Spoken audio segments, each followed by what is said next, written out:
Les poissons pleurent-ils pour manipuler ou fuir leurs responsabilités?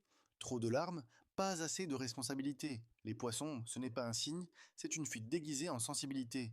Il se drape dans sa douleur comme un acteur de tragédie grecque, mais derrière chaque larme se cache un agenda. Il pleure pour attendrir, culpabiliser, détourner l'attention, parce qu'affronter les conséquences de ses actes, il ne connaît pas. Il va te faire croire qu'il est trop fragile pour gérer un conflit, qu'il est traumatisé par une énergie négative ou un mauvais alignement lunaire.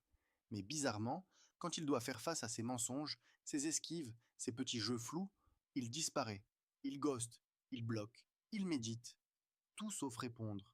Et le pire, c'est ce complexe du martyr. Il se persuade qu'il souffre plus que les autres.